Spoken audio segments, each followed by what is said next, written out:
एक तरुण भिक्षु पर एक स्त्री मोहित हो गई। ऐसा अक्सर हो जाता है। जितना दुर्लभ हो व्यक्ति उतना ही आकर्षक हो जाता है।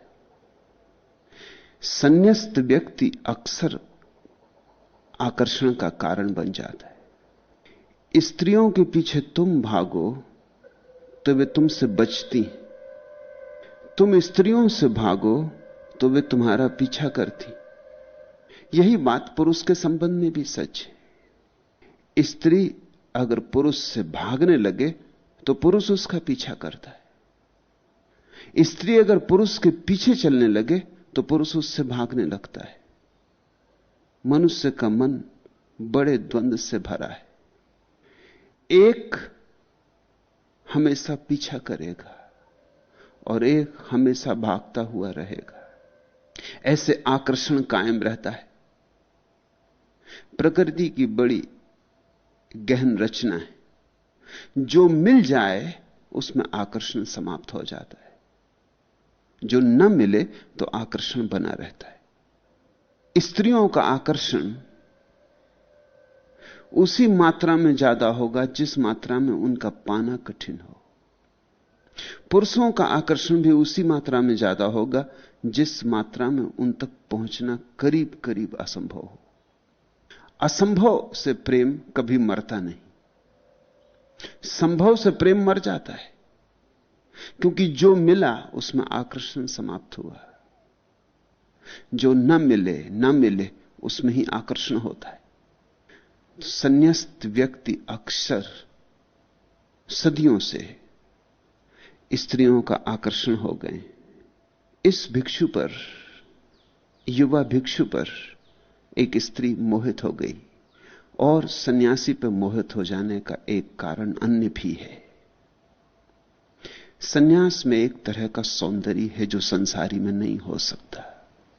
संसार को छोड़ के जो हटता है, उसके संसार को छोड़ के हटने में ही वह विशिष्ट हो गया, असाधारण हो गया। जो ध्यान में लगता है उसके भीतर एक प्रसाद का जन्म होता है।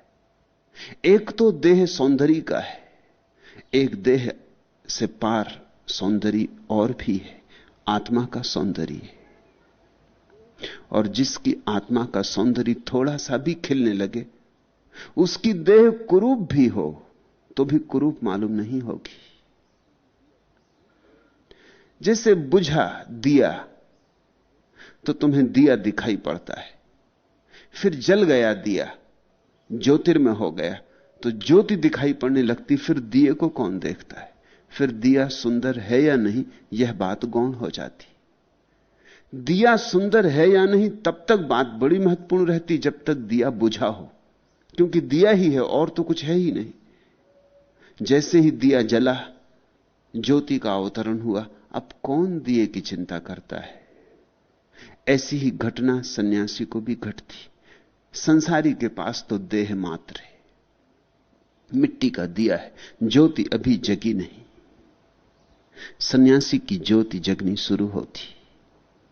उस ज्योति के अवतरण पर दिया गौण हो जाता है। महत्वपूर्ण आ गया तो स्वभावतः जो गैर महत्वपूर्ण है गौण हो गया। मालिक आ जाए तो नौकर गौण हो जाता है। मालिक न हो तो नौकर ही मालिक जैसा मालूम पड़ता है। सन्यास में एक आकर्षण और भी है, इसलिए भीतर का आकर्षण है।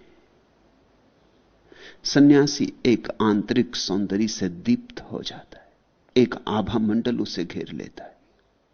और ध्यान रहे, जैसा मैं निरंतर तुमसे कहा हूं, मनुष्य वस्तुतः शाश्वत की खोज में ही प्रेम में पड़ता है। तुम जब किसी स्त्री के प्रेम में पड़ते या किसी पुरुष के प्रेम में पड़ते तो ऊपर से तो ऐसा ही दिखता है कि इस स्त्री के प्रेम में पड़ रहे, इस पुरुष के प्रेम में पड़ रहे। लेकिन अगर ठीक विश्लेषण करो अपनी मनोदशा का तो तुम्हें इस स्त्री में कुछ शाश्वत की झलक मिली, इसलिए इस पुरुष में तुम्हें सनातन का कोई स्वर सुनाई पड़ा, इसलिए इस स्त्री की आंखों में तुम्हें कुछ बात दिखाई पड़ी जो आंखों के पार की है। इसके सौंदर्य में भनक मिली तुम्हें परमात्मा की। तो संसारी में तो बहुत धीमी ध्वनि होती परमात्मा की, 1000 परतों में दबी होती। सन्यासी का अर्थ यही कि जिसने परतें उघाड़नी शुरू कर दी और जिसका संगीत धीरे धीरे प्रगाढ़ होने लगा। उसके पास जाओगे तो उसके अंतरतम के संगीत में मोहित हो ही जाओगे। यह बिल्कुल स्वाभाविक है, क्योंकि मनुष्य का प्रेम वस्तुतः परमात्मा के लिए है। जब तुम किसी के देह में भी उलझ जाते हो तब भी तुम परमात्मा की ही खोज में उलझते हो। इसलिए हर बार देह में उलझ के पछताते हो, क्योंकि जो सोचा था वह तो मिलता नहीं, और जो मिलता है वह सोचा नहीं था। सोचा तो था कि विराट मिलेगा, कम से कम विराट का द्वार मिलेगा, लेकिन जो मिलता है वो दीवार है, जो मिलता है वो क्षणभंगुर है। जब तुम फूल के सौंदर्य में अवाक खड़े रह जाते हो, तब ये क्षणभंगुर फूल के सौंदर्य में तुम अवाक नहीं हुए हो। इस क्षणभंगुर में कोई किरण दिखाई पड़ी है जो क्षणभंगुर नहीं। इस क्षणभंगुर पर कोई आभा उतरी जो अनंत है, शाश्वत है। यह क्षणभंगुर उस शाश्वत आभा से दीप्त हो उठा है, इसलिए क्षणभंगुर में भी आकर्षण है। आभा उड़ जाएगी, सांझ फूल गिर जाएगा झरके धूल में, फिर तुम इसे प्रेम ना करोगे। जब युवा होते हैं लोग, तब परमात्मा की झलक बड़ी साफ होती। फिर जैसे जैसे वृद्ध होने लगते हैं, देह जड़ होने लगती है, देह मरने के करीब आने लगती है, वैसे वैसे परमात्मा की झलक कम होने लगती। इसलिए यौवन का आकर्षण है। सन्यासी का आकर्षण और भी ज्यादा, क्योंकि सन्यासी सदा युवा है। इसलिए तुमने देखा, हमने बुद्ध, महावीर, कृष्ण, राम की कोई वृद्धावस्था की मूर्तियां नहीं बनाई, उनका कोई चित्र नहीं है हमारे पास।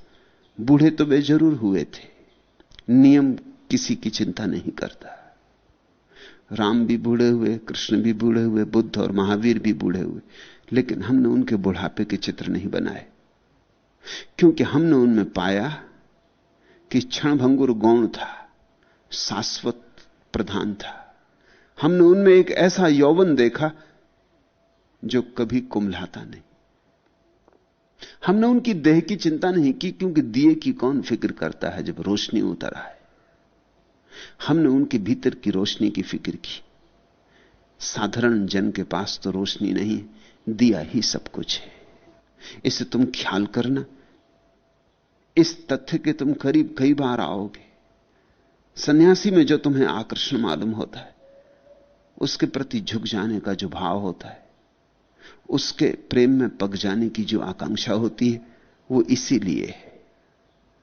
क्षुद्र कारण चाहे दिखाई पड़ते हो, लेकिन हर क्षुद्रता के भीतर विराट छुपा है। अगर कण कण में परमात्मा है तो क्षुद्रता में भी विराट है।